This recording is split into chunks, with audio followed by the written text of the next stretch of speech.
রান্না করতে এত বড় ভালো লাগে না, তাহলে অ্যারেঞ্জমেন্ট কেমন করছে। আজকে একটা বেডরুম মালিক বর্তমান যখনই আসেন কলকাতা থেকে এটা তো রাজস্থানী কালচারটা, রাজস্থান স্টাইল। তিনটে ঘর ছিল, দুটো দেখা যাচ্ছে, একটা জলে ডুবে, সেম হাইট সেম যাচ্ছে জগৎ। এই রাস্তাটা আজ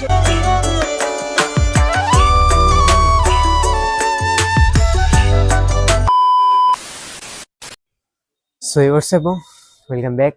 আজকে মুর্শিদাবাদ পার্ট 2-তে। আর ফার্স্ট পার্টে তোমরা দেখেছো আমরা নদীর ওই পাড়টায় গেছিলাম, এইবারে আমরা এই পাড়টায় ঘুরবো, পিছনে হাজারদুয়ারি প্যালেস। আজকে আমরা এটাতেও যাবো, পুরোটা কভার হবে, তাই গোটা ভিডিওটা দেখতে থাকো। অ্যান্ড মর্নিং ভিউটা সিনেমেটিকে দেখানো যায়। সো এভার্স এবং I am Abhishek, you are watching lazy can fish from let's camera roll make something.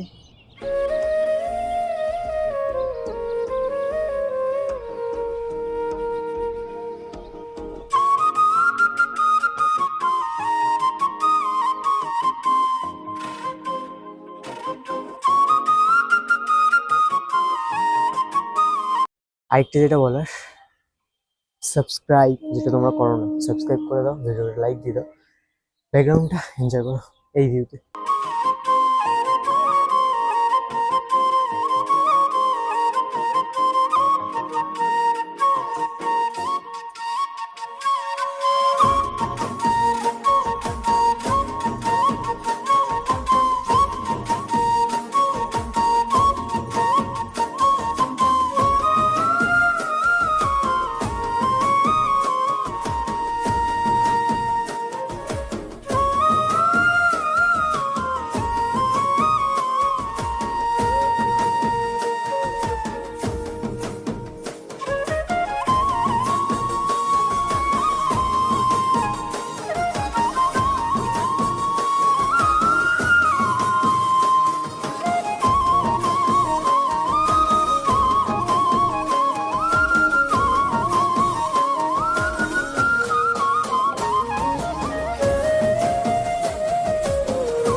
কাঠগোলা বাগান।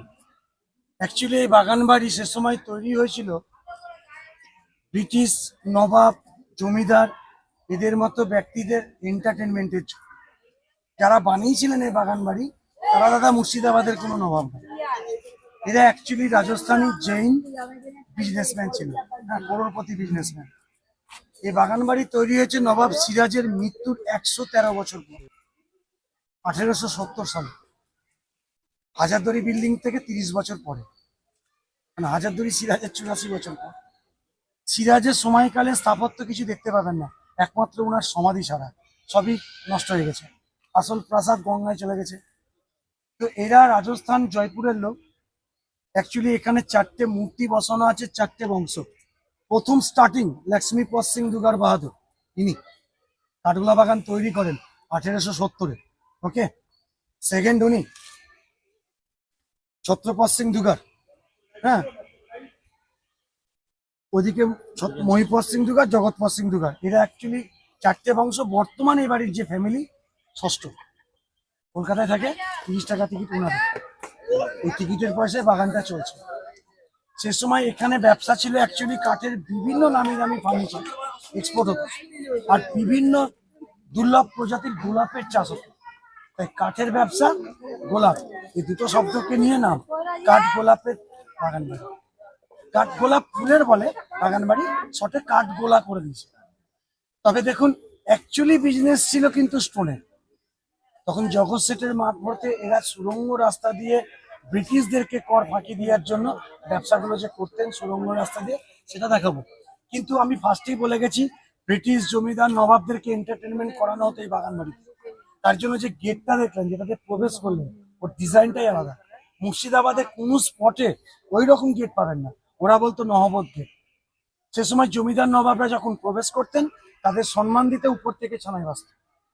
কিন্তু এখন তার নবাবী যুগ নাই, নবাব গেছে মোড়ে, হাতিও গেছে সরে। একটাই গেট, টিকিটেরও 30 টাকা রেট। বাইরে আপনাদের গাড়ি। তাহলে সুরঙ্গ পথ দেখার জন্য চলুন তাড়াতাড়ি সামনে।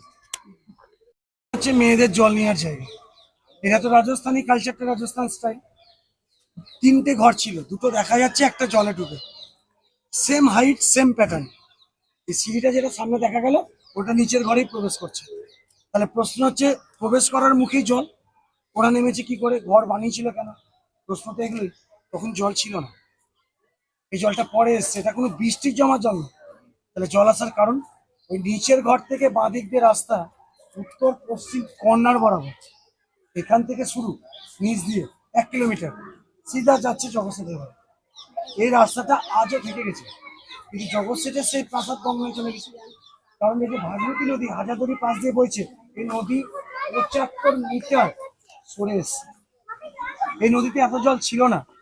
আমরা আমাদের দাদুদের মুখে শুনেছি এই গঙ্গা হেঁটে পার করে যেত, ছোট প্যাসেজ ছিল।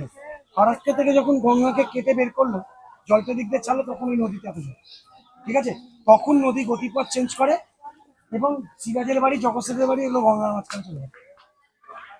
যেদিন গঙ্গায় জগৎসেটের আসল বাড়ি ডুবে যায়, সুরঙ্গ রাস্তাটা থেকে যায়। রাস্তার যে মুখটা নদীর সাথে জয়েন্ট, তারপর থেকে নদীর জলটা নিচ দিয়ে এখানে প্রবেশ করছে। এটা তো গেল একটা পার্ট। নদীর জল বাড়লে বাড়বে, কমলে পরে জলটা কমবে। কিন্তু পিছন দিকে আছে একটা কুয়ো, বাউরি বলে। চালাকি হচ্ছে, বাড়ির মেয়েরা আসতো, সিঁড়ি দিয়ে নামতো, মেয়েরা ঘরে বসতো, কুয়ো থেকে জল নিত। ব্রিটিশরা রাস্তা দিয়ে আসতো যেত, তারা দেখতো মেয়েরা বসে জল নিচ্ছে। ওরা ভাবতো এটা মেয়েদের জায়গা, মেয়েদের পার্সোনাল জায়গায় ওরা ঢুকবে না, চলে যাবে। সুযোগ, রাত হলে এখান থেকে ব্যবসা হবে, ধরতে পারবে না। এই তো পরিস্থিতি।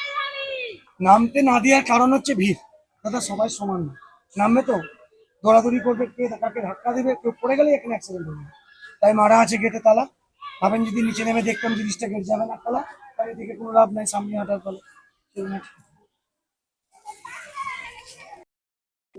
কাঠগোলা প্যালেসকে নিয়ে পুকুর সমেত এই এরিয়াটা অ্যাকচুয়ালি বাগানবাড়ির মেয়েদের পার্সোনাল এন্টারটেনমেন্ট জোন।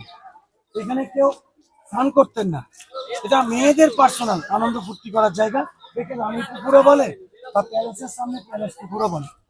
4টে গম্বুজ আছে, এই কর্নারে 2টো, এই কর্নারে 2টো। এগুলো সিপাহীদের জন্য, ওয়াচ টাওয়ার। 4জন সিপাহী গম্বুজে দাঁড়িয়ে 4 কোণা থেকে পাহারা দিতেন। বিকালবেলায় বাড়ির রানীরা অ্যাকচুয়ালি ওই পারে গিয়ে সময় কাটাতেন। ওই পাড়টা সাজানো গোলাপের বাগান, ওই দেখো স্টেজ, গান বাজনা চলতো। বাড়ির মালিকরা সিধা উপর থেকে বসে পুরো ভিউটা দেখতো। বড় বড় মাছ খেলতো পুকুরে, প্রত্যেকটা মাছে সোনার নথ পড়াতো। মাছ মরে গেলে এরা মাছকে কব্বর দিয়ে দিত, কারণ এরা জেনি, এরা মাছ মাংস নিজেরাই খায় না। আজও সেই নিয়ম। পুকুরে তো মাছ ছাড়া হয়, বড় হয় নিজের মতো, যেদিন মারা যায় ঘাসে নেমে গিয়ে কব্বর দিত। তো মাছের কব্বর তো দেখিয়ে দিব সামনে। এটা মেয়েদের পার্সোনাল একটা এরিয়া দেখছেন, একে প্যালেস পুকুর বলে। তবে পুকুর ভালো, জল তো কালো, ভিতরে কাদা। চলুন দাদা, এসব রেলিং গুলো, চেয়ার গুলো দেখছেন, আজ পর্যন্ত কিচ্ছু হয় না। কারণ বৃষ্টি হলে ভিজছে, রোদ হলে পড়ছে। এখনকার লোহা তো 10 বছর পরে থাকলে ব্যাস শেষ, জং লেগে। অ্যাকচুয়ালি কাস্টার এগুলো ওয়েল্ডিং ধরনের, মেড ইন ইংল্যান্ড। সব ওটা চেয়ারে ইস্ট ইন্ডিয়া কোম্পানির স্ট্যাম্প দিয়ে। ওই দেখেন চেয়ারটা গোলের মাঝখানে স্ট্যাম্পটা বসানো, সব মেড ইন। এই প্যালেসে রানী রাসমণি, বেহুলা, প্রফুল্ল, আমি সিরাজের বেগম, মহাপীর তারাপীঠ, একেন বাবু, খনার বচন, গৌরীদান, অনেক শুটিং হয়েছে এখানে হয়েছে। বাংলা সিনেমা যিশু সেনগুপ্তের এক যে ছিল রাজা, অঙ্কুশের বলদুর্গা মাইকি। আর তখন আমাদের জন্ম হয়নি। অমিতাভ আলীর সিনেমা মেরা ধরম মেরা করো, হিন্দি, এখানে শুধু। আচ্ছা, খালি এই ভিতরটুকু ছবি তোলা যাবে না, ওকে? ব্যক্তি রান্না করতে এত বড় ভালো লাগে না। তাহলে অ্যারেঞ্জমেন্ট কত লোক হচ্ছে। আজকে এটা বেডরুম, মালিক বর্তমান যখনই আসেন কলকাতা থেকে রান্নাঘর, বেডরুম, স্নানাঘর হয়ে গেছে স্টোর রুম। নিচে তো মাটি। চলুন হাঁটি, সামনে নাচমোহন।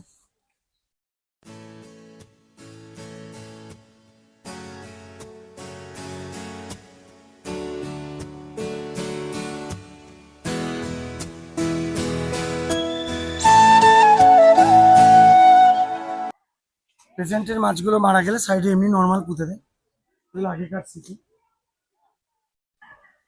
দুটো মাছ কি নাম ছিল? হীরামতি। হ্যাঁ, চার ভাইয়ের হাতে 4টে মাছের সমাধি আছে।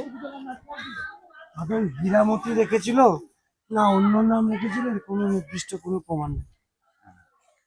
এবার আমি আপনাকে নাম বলবো। কাঠগোলা বাগানের বাইজি মহল, পুকুর পাড়ের নাচ গানটা দেখতে কারা? বাড়ির মেয়েরা। তো মেয়েদের জায়গায় তো বাইরে থেকে আসা অতিথিরা যাবেন না, ব্রিটিশ জমিদার নবাব এরা অ্যাকচুয়ালি ওইখানে নাচে। এটা জেন্টস এরিয়া, এটা লেডিস এরিয়া। তখনকার ডিটেলিং কি ছিল? চারিদিকে গোল রাউন্ড ফুলের বাগান, মিডিলে স্টেজ, পাথর বসানো রাস্তা, কারেন্ট তো ছিল না। স্ট্যান্ড বাই কালো পোলগুলো দেখছেন, গ্যাস লাইট জ্বলতো। প্রত্যেকটা পোলের চারিদিক দিয়ে বাউন্ডারি, ছাদ এবং রাস্তাগুলো বেলজিয়াম গ্লাসে কভার করা ছিল। ওয়ান সাইডেড গ্লাস, ভিতর থেকে বাইরে দেখা যাবে, বাইরে থেকে কেউ ভিতর দেখতে পাবে না। দাদা ওয়ান সাইডেড গ্লাস এখন বলতে গেলে ও তো কমন ব্যাপার, কিন্তু ভাবতে হবে এই কথাটা যে বেলজিয়াম গ্লাসে ওয়ান সাইডেড 155 বছর আগে কিন্তু খুব রেয়ার। এটা তো ঠিক, এই কথাগুলো কেউ ধরেই না। তখন গোটা মুর্শিদাবাদে এই গ্লাস একমাত্র ছিল, আর কোথাও ছিল না। যিনি নাচতেন তার নাম হীরাবাই, উনি 6 ফুট 2 ইঞ্চি লম্বা ছিলেন। তখন মানুষের গড় হাইট ভালোই ছিল, এবং তিনি নাকি 1 ঘন্টা নাচার জন্য তিনি মূল্য নিতেন 5,000 স্বর্ণ মুদ্রা। এটা 5,000 টাকা। তখনকার 5,000 টাকা তো এখন 5 কোটি টাকা। এক একটা সোনার কয়েনের তো অ্যান্টিক্স ভ্যালু প্রচুর, ওটা তো সোনার ভরি হিসাবে বিক্রি হবে না, টোটালি অ্যান্টিক্সের দামে চলে যাবে। তাহলে ভাবুন 5,000 পিস। এবার আপনাদের দেখার শেষ এরিয়া হচ্ছে সিধা একটা মন্দির, জৈনদের মন্দির। মানে তো জুতো খুলতে হবে, সোজা যাবেন, গেট পড়বে, গেটের কাছে জুতো খুলবেন, আদিনাথজির মন্দির দেখে সামনে থেকে ছবি তুলতে দেবে, ভিতরটুকু দেবে না, সামনেটা ছবি তোলার মতো। আবার এই রুট দিয়ে ব্যাক, এগুলো সব ছবি তুলতে তুলতে আসবে। হ্যাঁ, ওর উপরে যাওয়া যাবে ছবি তোলার জন্য। এই চিড়িয়াখানার ভিতরে ঢুকে যত ইচ্ছা ছবি ভিডিও তুলে বেরিয়ে গেলে কমপ্লিট কাঠগোলা বাগান।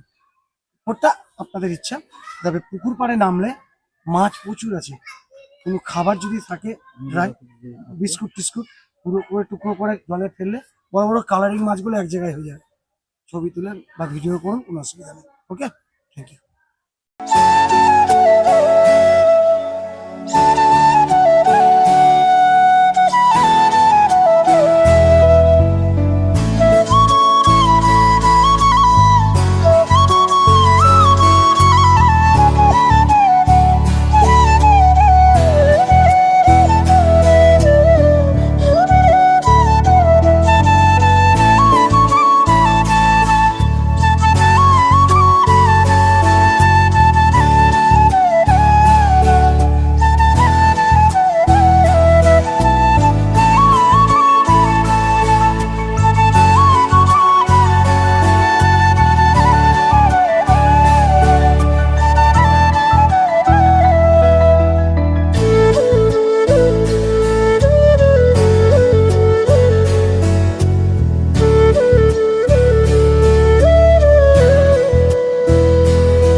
এ রাজু বুঝবে না না দেয় তুমি কাটতে থাকো এই দিতেই যেতে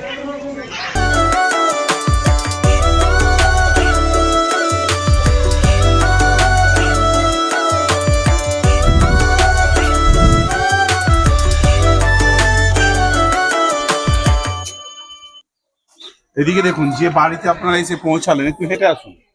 এই বাড়িরই এটা ফ্রন্ট সাইডের নকশা কিংবা মডেল। এটা 250 গ্রাম সোলার কাগজকে কেটে কেটে বানিয়েছিলেন। এটা বানাবার পর তিনি দিল্লিতে নিয়ে যান, একটা এক্সিবিশনে উনি ফার্স্ট প্রাইজ পেয়েছিলেন। তার নিচের জারটা টেস্টিং জার, বিদেশ থেকে মদ আসলে ওটা টেস্ট করে বা চেক করে খেতেন। কেউ বিষ দিয়ে মারার চেষ্টা করলে ধরা পড়ে যেত, কালার চেঞ্জ হতো কিংবা ফেটে যেত। নিচে আছে মাটি, চলুন এবার আস্তে আস্তে হাঁটি।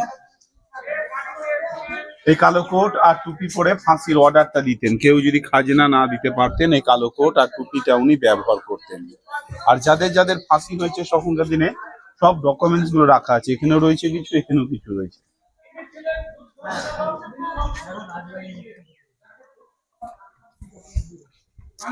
বর্গি এলো দেশে, খাজনা দিব কিসে, বলি না, বর্গিরা এসে সব লুটপাট করে নিয়ে যেতেন। তখনকার দিনের ভিতরে সোনা দানা ভরে একটা সেফ জায়গায় মাটির তলে পুঁতে রাখা হতো। যাকে দিয়ে পুঁতাতো তাকে কিন্তু মেরে ফেলা হতো যেন বাইরে প্রকাশ না করতে পারে। এইটা হাতে টানা রোলার, খাজনা না দিলে কোমরে বেঁধে দিত আর চাবুক মারতে মারতে টানা করানো হতো। সামনের দিকে দেখুন বজরংবালী মূর্তি, পুরো একটাই পাথরের কাজ, এর কোনো জয়েন্ট নেই। এদিকে আসুন। এই ফাঁকা গার্ডেনটা দেখছেন, এই যে লোহার ল্যাম্পপোস্টটা, এগুলো চারদিকে 4টি থাম ছিল, চারদিকে বেলজিয়াম কাঁচ দিয়ে ঘেরা ছিল, তলে সেট পাথর দিয়ে বাঁধানো ছিল। এই জায়গাটা ছিল নাচমহল, এখানে বিভিন্ন রকম বাইজিদের নাচানো হতো। শোনা যায় তখনকার দিনে সব থেকে সুন্দরী ছিলেন হীরাবাই, যার এখানে এক নাইটে নাচতে পারলে 5000 স্বর্ণ মুদ্রা ডিমান্ড ছিল। জায়গাটাই ছিল নাচমহল, এখন হয়ে গেছে ফাঁকা মহল। বাইরে আছে গাড়ি, চলুন তাড়াতাড়ি এগিয়ে আসুন।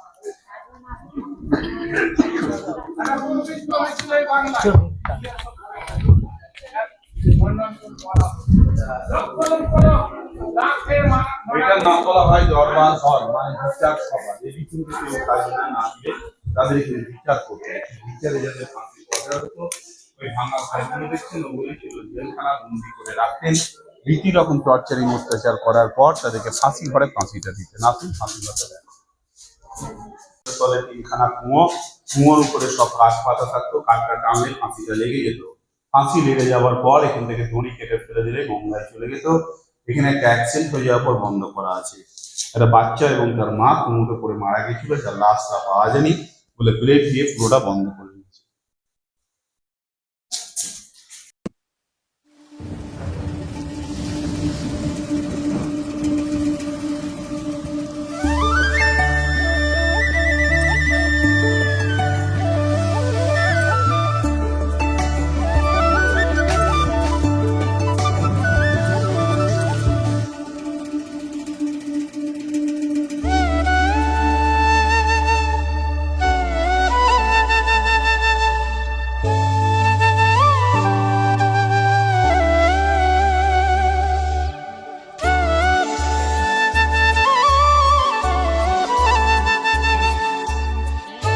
বাইজি হীরাবাই, পাশেরটাও হীরাবাইয়ের ছবি, তার পাশেরটা ওয়ারেন হেস্টিংস, যার আন্ডারে দেবী সিং কাজ করতেন। এই দেবী সিং দুটো বিয়ে করেও ছেলে সন্তান ছিল না বলে ভাইয়ের ছেলেকে দত্তক নিয়েছিল কীর্তিক নারায়ণ সিং, তার ছেলে ওটা ভূপেন্দ্র নারায়ণ সিং। এই নিচের গুলোকে বলা হয় পাথরের জাল বা নেট, মুঘল যুগের জাফরির কাজ। এই বানাতে বানাতে কোনো কারণে যদি ভেঙে যেত কিংবা ছোট বড় হয়ে গেলে পুরোটাই বাদ চলে যেত, তাকে আবার নতুন করে করতে হতো। ভেতরে দেখুন রামচন্দ্র দেবের মন্দির রয়েছে, রাম লক্ষণ সীতা ভরত শত্রুঘ্ন হনুমান। সকাল ও সন্ধ্যায় এখানে দৈনিক পুজো হয়। 3টে অষ্টধাতুর ও সোনার জল করা মূর্তি আজও এখানে বিরাজমান। এই ছবিটা দেখুন, এটা হচ্ছে নরেন্দ্র নারায়ণ সিং, উনি মারা গেছেন। ইনার ছেলে জীবিত আছে, কলকাতায় থাকেন। তার পাশের তার ব্রিটিশ পঞ্চম জর্জ, ইংল্যান্ডের রাজা, যার চাঁদি বা রূপোর কয়েনে ইনার ছবি দেখা যায়।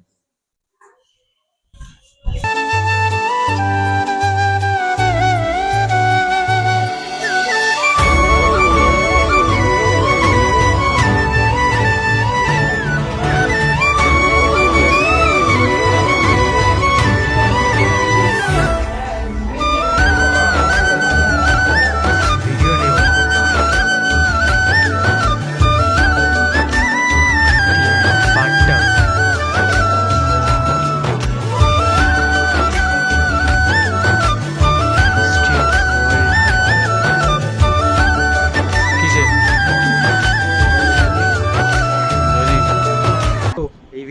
এখানেই শেষ, দেখা হবে পরের কোনো ভিডিওতে। Till then take care, by.